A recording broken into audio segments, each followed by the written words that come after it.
Hey everybody, I'm Jacob Castro and welcome to another video here on Jacob's Aquarium. Hope you guys are doing good and hope your tanks are doing good as well. Today I have a plant guide for you guys and it's all about this cute little plant called chainsword. So as with every plant guide, we'll be talking about how this plant grows, the color you can expect to get out of it, and I'm also going to give you some helpful tips on how to grow this plant successfully in your planted aquarium. But before we get into all that, I wanted to explain a little bit of my history with chainsword.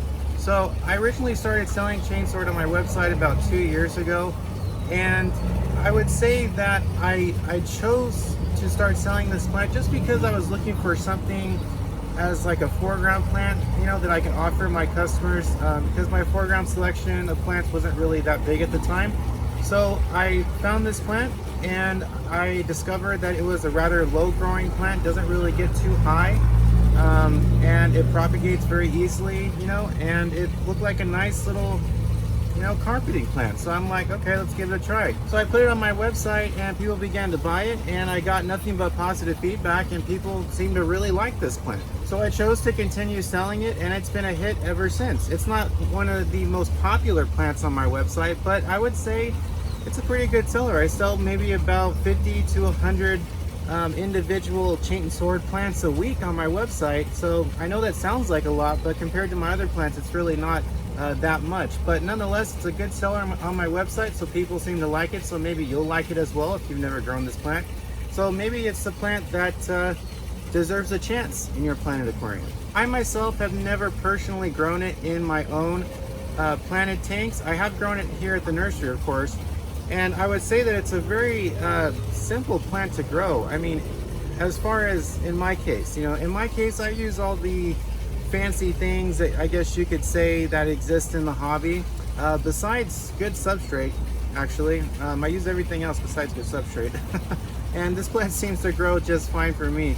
So I would say it's an easy growing plant if you can provide it with the right growing conditions. And what I mean by the right conditions is good substrate, good light, and just some nutrients dosed on a weekly or bi-weekly basis. And if you can provide this plant with CO2, even better. You'll get way faster growth out of it.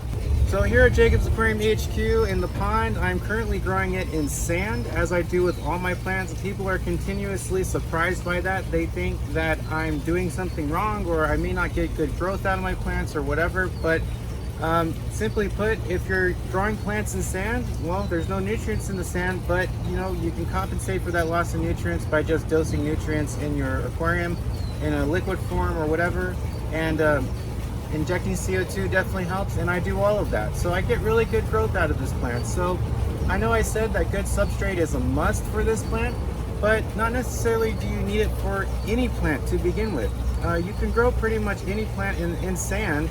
You just got to compensate for that loss of nutrients, like I said. I will say, however, you won't get, you know, super fast growth out of some plants if you grow them in sand, but for the most part with chainsword, it seems like I can get really good growth out of it just growing it in sand and just dosing nutrients in the pond, and of course injecting CO2. And I should just clarify what I mean by good light. So when I say good light, I mean highlight, you know, something that like an LED fixture, a Castro fixture, something like that. Nothing like a T8 or T5. I don't even know if people still use those, but if you do, nothing like that.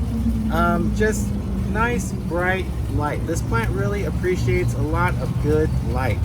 So I know good light may sound like a generic term, but pretty much what I mean by that is just as much light as you can give this plant as possible.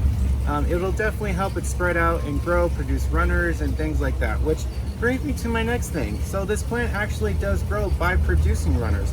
And if you don't know what runners are basically a plant that develops on a, you know, root type structure that you sort of may see above the substrate, but it's mostly hidden in the substrate because it grows out of the bottom of the plant.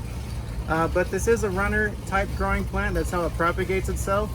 And in that case, you can really rely on this plant as a foreground plant. So in time, it'll produce so many runners and basically create a little bit of a carpet in your tank. So it makes a great foreground plant.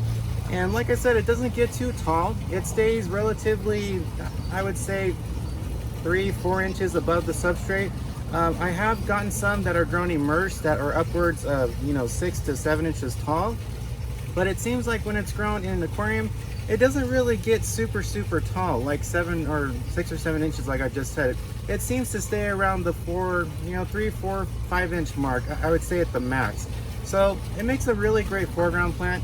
It grows by producing runners, and if you want to propagate this plant, super easy. Like I've mentioned with all my other plant guides and plants that propagate themselves by producing runners, all you got to do is cut those runners off and plant them wherever you like, and you can grow a whole nother patch of chainsword. Now, as far as the color you can expect to get out of this plant, I would say that it's more on the lightish greenish side, so more of a traditional aquatic plant color. If you're trying to create or replicate a really natural environment with a lot of greens and light green colors, stuff like that, this plant will definitely help you achieve that.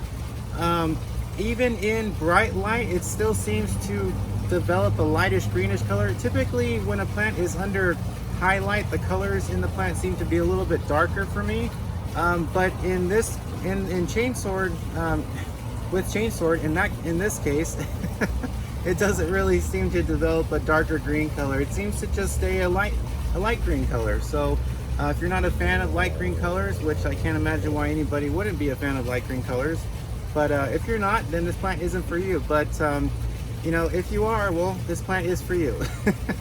So that's the color you can expect to get out of chainsword. So chainsword is a really cute little plant. It grows low to the substrate, makes a great foreground plant. Will carpet out the front portion or wherever you are growing this plant in your tank in a matter of time. I mean, it's a relatively medium to fast growing plant if you're growing it in the right conditions.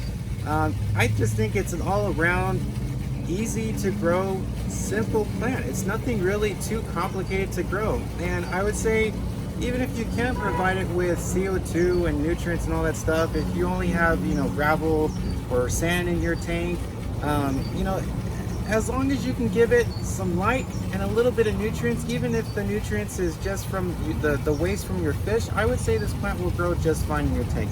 It's nothing that needs a lot of serious, high maintenance care. It's just one of those easy, traditional, low growing foreground aquatic plants. It's just one of those plants that I think pretty much anybody can grow, that will give their tank a little bit of attention every week. It's nothing that needs really serious care. So thank you guys so much for watching this video. I really appreciate it. Don't forget, if you want to buy some chainsword, you can buy it on Black Friday on my website, jacobsaquarium.com. It'll only be $2.50, and as a matter of fact, all my plants will be $2.50. That is my Black Friday sale. Every plant, $2.50. And when I say every plant, I mean every plant. And I say that because people have been sending me emails and they're like, do you really mean every plant? Yes, every plant. Even the really expensive ones, $2.50. So if you want to buy some chainsword, hit up my website on Black Friday at 12:01 a.m. and you'll be able to get some for $2.50 while supplies last, of course. So thank you guys so much for watching. I really appreciate it. Don't forget to check me out on social media. I'm on Instagram and Twitter. My social media links will be in the description below, okay? I love you guys so much. Thanks again for watching. Have fun with your tanks, and I'll see you next time.